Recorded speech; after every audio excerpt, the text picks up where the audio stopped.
Seorang ibu muda di Kabupaten Pati, Jawa Tengah ditemukan meninggal dunia di dalam rumah kontrakannya. Korban ditemukan di samping ketiga anaknya yang masih balita dengan kondisi terdapat sejumlah luka lebam di tubuhnya.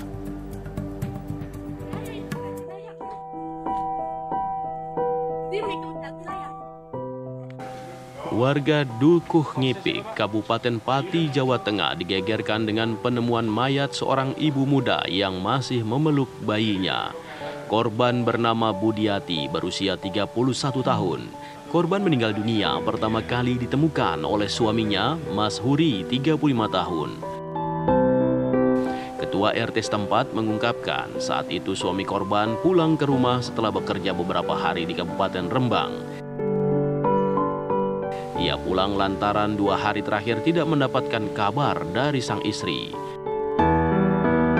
Sesampainya di rumah, Mas Huri kaget mendapati istrinya terbaring kaku dengan memeluk anak balitanya.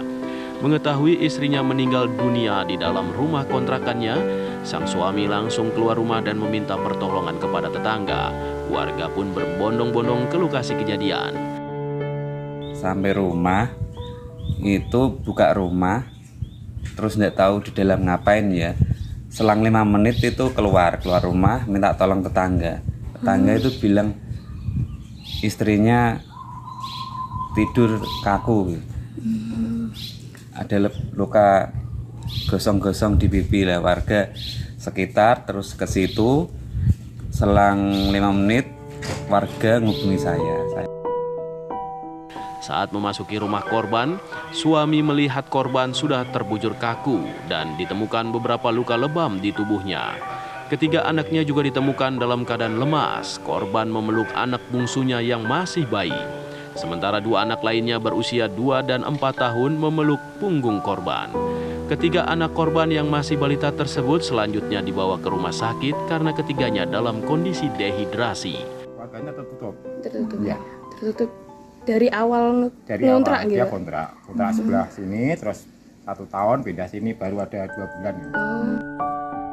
Polisi yang datang ke tempat kejadian perkara langsung mengevakuasi jenazah korban ke kamar mayat RSUD Suwondo Pati untuk dilakukan otopsi. Dari Pati, Jawa Tengah, Abdul Rohim, TV One mengabarkan.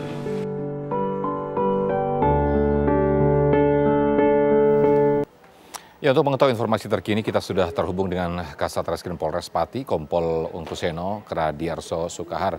Selamat sore, Pak Kasat. Selamat sore.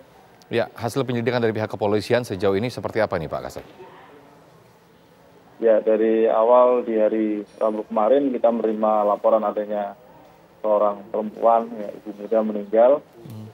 Kemudian dia lakukan olah TKP dan penyelidikan, termasuk kita bersama Polda Jawa Tengah melaksanakan otopsi. Ya, di situ ditemukan bahwa korban meninggal karena adanya luka di kepala. Karena luka ini akibat suatu pukulan. Kemudian kita lakukan penyelidikan dan pemeriksaan intensif terhadap pasangan korban. Nah, kemudian kita bisa menyimpulkan bahwa pelaku adalah pasangan korban itu sendiri yang berinisial M, di mana pada beberapa hari sebelumnya itu pelaku ini datang dan menginap di rumah korban untuk beberapa hari. Itu terjadi cekcok, kemudian pelaku memukul beberapa kali di bagian kepala korban. Ya, yang dimasukkan pasangan korban ini sang suami dari korban. Iya, betul. Padahal diinformasikan bahwa suaminya posisi ada di luar kota, sedang bekerja dan tidak terima kabar dari korban, dalam hal ini istrinya. Ini konfirmasinya seperti apa ini, Pak Kasat? Ya, jadi pasangan korban ini pergi dari kontrakan korban itu sekitar hari Minggu siang. Kemudian Senin dan di hari Selasa itu dikabarkan dia tidak mendapatkan kabar dari korban. Dan di hari Rabu. Nah, kemudian tapi di hari sebelumnya, yaitu dari Jumat Sabtu Minggu, dia berada di kontrakan ini bersama korban. Dan disitulah terjadi cekcok. Oke, artinya di hari Jumat, Sabtu, Minggu itu terjadi cekcok dan terjadi penganiayaan terhadap korban, begitu ya Pak ya? Ya, betul. Kemudian suami meninggalkan istri, itu sudah dalam kondisi meninggal atau bagaimana itu Pak Kasat? Tidak, belum meninggal. Oke. Jadi penganiayaan itu dilakukan, itu tidak langsung seketika menyebabkan korban meninggal. Oke. Namun dari penganiayaan itu menyebabkan kondisi korban ini kan pasca melahirkan mungkin juga drop dan tidak fit, begitu penjelasan dari dokter forensik, sehingga hal ini menyebabkan juga membuat hasil penganiayaan tadi yang menyebabkan pendarahan pada otak itu, sehingga membuat oksigen tidak bisa mengalir secara normal ke otak, yang akhirnya pelan-pelan membuat korban akhirnya meninggal. Ya Allah. Apakah suami korban ini memang sering melakukan penganiayaan terhadap korban, hasil informasinya Pak Kasat? Bagaimana? Informasi yang kami dapat demikian ya, dari hasil pemeriksaan kepada beberapa saksi tetangga dan keluarga korban memang menyatakan beberapa waktu-waktu sebelumnya juga ada beberapa saksi yang melihat korban dalam kondisi lebam besar. Sementara mungkin ada informasi lain dari warga ataupun saksi yang lain terhadap kasus ini Pak Kasat? Ya, dari saksi-saksi yang lain pada intinya kami bisa menyimpulkan ini kesaksian para saksi ini mendukung bahwa adanya penganiayaan yang dilakukan oleh M atau pasangan korban ini terhadap korban. Saat ini pelaku sudah ditangkap atau bagaimana nih Pak Kasat? Pelaku saat ini sudah kami amankan di Polresta Pati.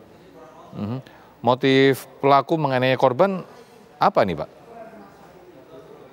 Motif dari pelaku yaitu pelaku jengkel atau emosi kepada korban ketika pelaku ini berkeinginan untuk melihat isi HP korban, namun korban menolak. Hanya gara-gara itu. Dan akhirnya itu penganiayaan itu sudah lama, cekcok juga sudah lama, ada informasi dari warga sekitar begitu ya Pak Kasat ya? Sudah terjadi beberapa kali. Oke. Lalu saat ini untuk kondisi ketiga anaknya bagaimana Pak? Untuk anak yang terakhir, informasi yang kami dapat masih dirawat di rumah sakit. Untuk yang dua lainnya yang sudah lebih besar itu dirawat oleh kerabat korban. Oke. Untuk pasal yang dikenakan terhadap pelaku Pak Kasat? Pasal 338 dan subsidiar pasal 351 ayat 3 KUHP. Dengan hukuman penjara seperti apa Pak? Ya, di atas 5 tahun. Di atas 5 tahun ya? Ancamannya. Baik, turut prihatin dengan kejadian ini dan mudah-mudahan tidak terulang lagi. Pak Kasat, terima kasih informasinya. Selamat sore. Sore.